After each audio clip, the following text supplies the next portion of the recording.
ये सारा आश्रम है बीजापुर कर्नाटका। ये गुरु जी की कुटिया है, इसमें गुरु जी बैठे हुए हैं हॉल में अंदर। ये आज गणेश चतुर्थी है।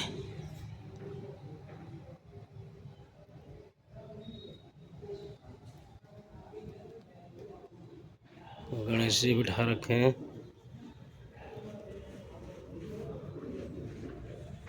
और अभी इसमें गुरु जी किसी की मीटिंग ले रहे हैं। सर आप ये बताइए, यहाँ किस तरीके से जो है, ये कब से इसकी स्थापना हुई और कैसे कैसे यहाँ इस आश्रम का देखिए उद्धार सर, हुआ? ये तो पुरानी परंपरा है। यहाँ पर मल्लिकार्जुन स्वामी जी जो थे, जी सिद्धेश्वर स्वामी जी के गुरु, जी जी जी जी जी। तो उस जमाने से यहाँ पर ये लोग आते हैं, श्रद्धालु लोग आते हैं, श्रद्धालु लोग यहाँ पर आते हैं। तो कहा जाता है मल्लिकार्जुन स्वामी जी बहुत सारी श्रमिक लोगों को जुड़ाते थे, किसान को, मजदूरों को, देहात के लोगों को लाकर उनकी एक परंपरा थी प्रवचन का। अच्छा, ये आश्रम जो है मल्लिकार्जुन स्वामी जी की देन है, उन्हीं से शुरुआत है। उन्हीं से शुरुआत तो हुआ। दूसरा सोपान जो दूसरा जो आगे आगे आया। हैं सिद्धेश्वर महास्वामी जी। सिद्धेश्वर महास्वामी जी का जो प्रवचन है, तो सारे हमारे पूरे कर्नाटक में वो कहीं भी जाते थे तो 31 दिन रहते थे, तो एक मास पूरा। तो वहाँ पर जो भी 30 दिन का जो कार्यक्रम होता था, उनका प्रवचन होता था, उन प्रवचनों का एक श्रद्धानंद स्वामी जी उनका एक किताब बना, एक लेखा जोखा रखते थे। जी जी, देखा जो रखते थे। तो उसको हमने हिंदी में भी अनुवाद किया है। हिंदी में भी अनुवाद किया है। तो अनुवाद करते समय हमें बहुत कुछ दिक्कतें भी हुई, समस्याएं भी हुई, क्योंकि यहाँ पर बोलचाल की भाषा में स्वामी जी बोलते थे, तो उसको हिंदी में लाने के लिए कुछ उसका अलग अलग शब्दों में और उत्तर प्रदेश के लोगों के साथ जुड़कर उनका कुछ दिया है।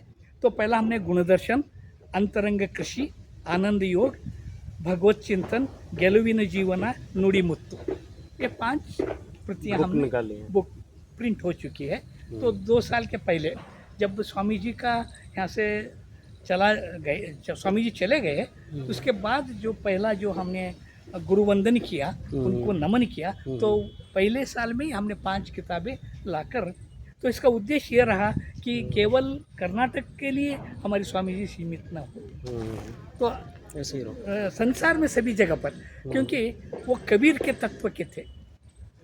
माला तिलक लगाई कहीं भक्ति ना आई हाथ, तो कहीं उन्होंने मंदिर जाइए, मठ को जाइए, कहीं भी नहीं किया। अपने कर्म के साथ जीवन बिताइए, पहले श्रद्धालु बनिए, इंसान बनिए, अपना घर का काम कीजिए, उसके बाद आकर ध्यान कीजिए।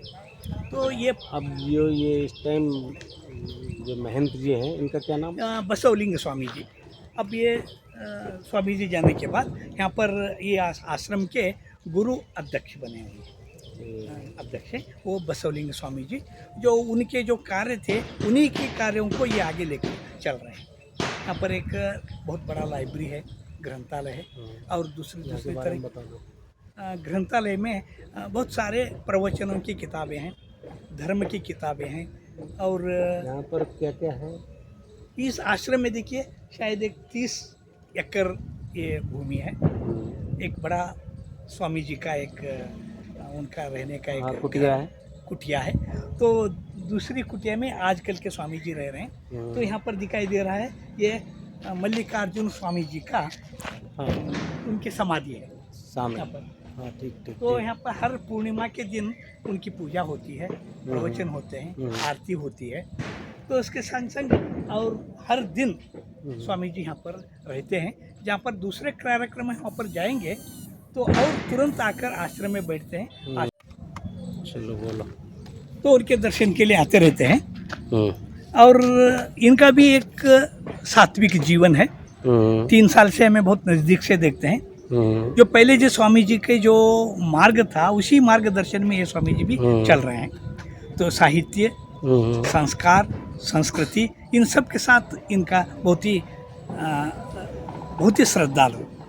तो यहाँ पर जो भी लोग आते हैं बीजापुर जिले के सभी ग्राम के लोग यहाँ पर आते हैं और बुद्ध पूर्णिमा के दिन, गुरु पूर्णिमा के दिन यहाँ पर बड़े हाँ, जो भी फेस्टिवल होता है वो यहाँ तो करके आते मनाते रहते हैं। और बीजापुर में जो भी व्यक्ति आता है हम्म, में आकर एक 15-20 मिनट एक थोड़ी देर बैठ कर ही वो जाते रहते हैं।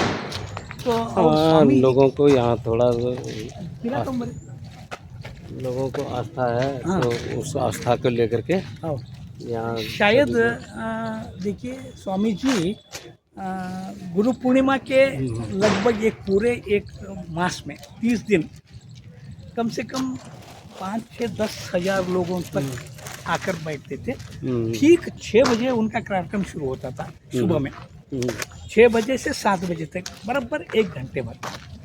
और जो व्यक्ति यहाँ पर आता था तो स्वामी जी के दर्शन के बिना नहीं जा सकता, और स्वामी जी आकर बैठते थे और जो प्रवचन सुनता था, प्रवचन सुनने के बाद उनके साथ ऐसा। कुछ 2-3 बातें करते और चले जाते। और यहाँ पर बहुत सारे लोग दानी भी हैं, तो उन्होंने कुछ दान दिया है, तो उससे यहाँ पर हर दिन प्रसाद होता है 10 बजे से 2:30 बजे तक। और पेट से भी श्रद्धालुओं के लिए डेली भंडारा चलता है। जी चलता है उनका। और यहाँ पर कम से कम एक 20-22 ऐसे छोटे मोटे अपने छोटे मोटे बाबा भी हैं, तो आकर उनका भी कहीं कहीं चलते रहता है। और विशेष करके श्रद्धानंद स्वामी जी का मेरे लिए बड़ा योगदान कहलाता है, क्योंकि स्वामी सिद्धेश्वर स्वामी जी जहाँ भी जाते थे उनके साथ जाकर जो उनके प्रवचनों को कन्नड़ में लिखते थे, तुरंत आप उनको कन्वर्ट करते थे हम हिंदी में। तो 10 किताबें बन चुकी हैं और 5 का काम चला है। तो आगे आने वाले दिनों में पूरी किताबों को हम हिंदी में लाने के इस लिए आश्रम के लिए आपका भी काफी योगदान है। योगदान नहीं, सेवा है, एक छोटी सी सेवा है, वो भगवान का एक हमें आशीर्वाद हम मानते हैं उसको। तो हमारे साथी भी हैं बहुत सारे लोग, प्रोफेसर अच्छी सेवा जागीरदार, देते हैं। प्रोफेसर जैसे जागीरदार, महादेवी सुंगारे, उसके बाद सूर्यवंशी, संतोष, प्रज्वल पत्तार आदि मेरे साथ मिलकर हम सभी काम करते हैं। तो सभी का नाम तो लिया नहीं जा सकता, लेकिन काम तो चल रहा यहाँ है। का एड्रेस बोलो। यहाँ कर्नाटक राज्य का बीजापुर